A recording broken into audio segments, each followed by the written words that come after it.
The most useful part of a room is not the walls, but the empty space between them. The most useful part of a cup is not the clay, but the emptiness that holds the water. We are taught to chase the solid, the visible, and the full, yet our deepest power, our clearest vision, and our ultimate freedom are found not in what we fill ourselves with, but in the sacred conscious emptiness we cultivate within. This is the crucial wisdom we are applying from the ancients to free ourselves from the modern mess of enslavement and inequality. By reclaiming this inner space, we withdraw our energy from the systems of lack and control and remember our own inherent wholeness.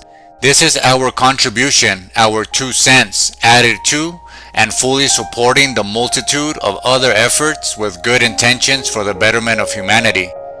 Together we are learning to value the void that holds the true potential for a new world.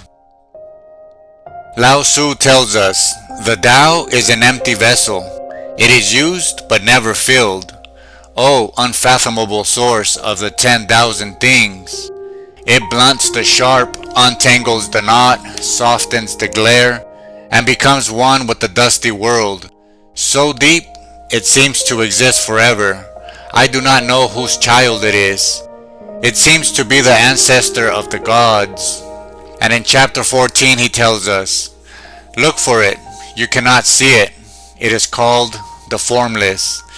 Listen for it, you cannot hear it. It is called the soundless. Grasp for it, you cannot hold it. It is called the intangible. These 3 cannot be fully grasped, so they merge into one. Above it, not bright.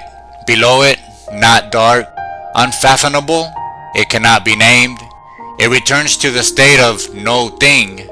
This is called the form of the formless, the image of no thing. This is called the mysterious and elusive. Meet it, you cannot see its head. Follow it, you cannot see its back. Hold to the ancient Tao to master what exists now. To know the ancient beginning is to understand the Tao's thread. These 2 chapters are a tandem dance around the same ineffable core. Chapter 4 gives us a central life-changing metaphor. The Tao is an empty vessel. This isn't a void of absence, it's a vacuum of pure potential. Because it's empty, it can hold everything. Because it's not in any one thing, it can become all things. It is a silence between musical notes that makes the melody possible. This is the unfathomable source, the origin point that doesn't force, but allows. It blunts the sharp and untangles the knot, not through force, but through yielding absorption. It is the ultimate resilience. Then chapter 14 describes the experience of trying to perceive its emptiness. It is this formless, soundless, intangible. Lao Tzu isn't trying to define it, he's defining its undefinability. He's training our perception to look not at the objects of the world, but at the space between and within them. Above it, not bright. Below it, not dark. It is the unified field from which all opposites arise. The ultimate goal he gives is practical. Hold to the ancient Tao to master what exists now. This means grounding yourself in this timeless, formless awareness to navigate the ever-changing modern world with mastery and poise. Your inner emptiness becomes your compass through outer chaos. This reverence for the generative void is a universal cornerstone of wisdom. In Toltecayotl, the concept of Nepantla is this exact principle. It is the liminal space, the in-between, the place of pure potential where transformation occurs. It is the empty vessel, where old identities are dissolved and new understandings are born. To stand in Nepantla is to have the courage to be unified, to be the empty vessel waiting for a truer form to emerge. In the Vedic tradition, this is the concept of Brahman, the formless, attributeless, ultimate reality. The world of names and forms, Maya, is a manifestation of it, but Brahman itself is neti neti, not this, not that. It is a soundless, formless source that chapter 14 points to, and our true self, Atman, is one with this empty yet infinitely full reality. In Buddhism, the core teaching of Sunyata, or emptiness, is often misunderstood as nihilism. It actually means that all things are empty of a separate, independent self. They exist only in relation to everything else.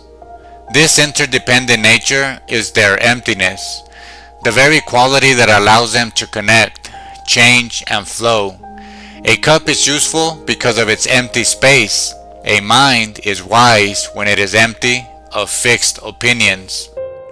In Stoicism, the practice is to create an inner citadel, a space of clarity and judgment that remains unmoved by external events. This citadel is powerful precisely because it is empty. It is empty of reactive passion, of clinging desire, of the dust of the worldly drama.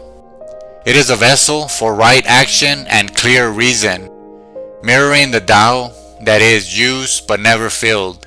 Embracing nothing is what frees us from the traps of everything.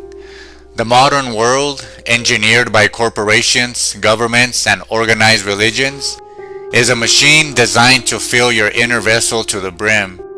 It fills it with consumer ads, partisan news, social media comparisons, and the constant demand to have the right opinion.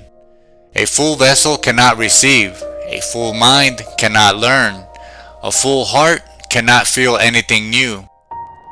This knowledge is marginalized because an empty vessel is a direct threat to these systems.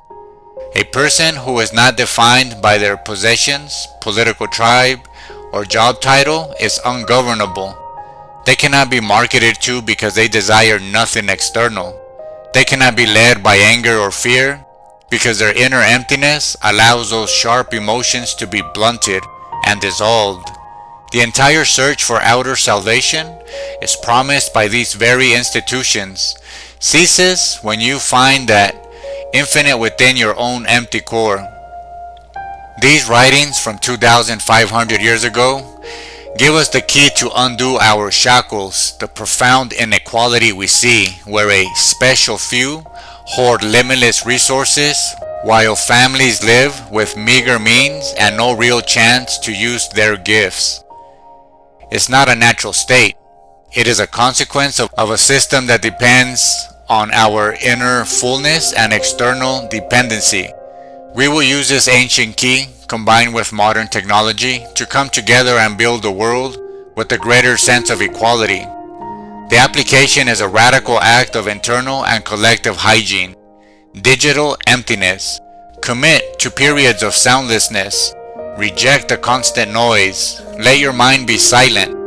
Empty vessel and observe what rises from your own depths. This is how you hold to the ancient Tao and reclaim your attention from the algorithms. Cognitive emptiness. Practice untangling the knot by not immediately reaching to the crisis manufactured by the powerful. When provoked, let it sit in your empty vessel. Do not fill the space with a heated reply. See how the knot of manipulation often untangles itself when met with conscious silence. Communal emptiness. Create spaces in your relationships and networks for listening without agenda. This is the foundation of a new community, a space where new collective understanding and mutual aid can be born, not from debate, but from shared open presence. Our value is not what we have accumulated, but in the pristine emptiness we protect within. In a world shouting to be seen, heard, and bought, the most revolutionary act is to become silent, empty, and clear.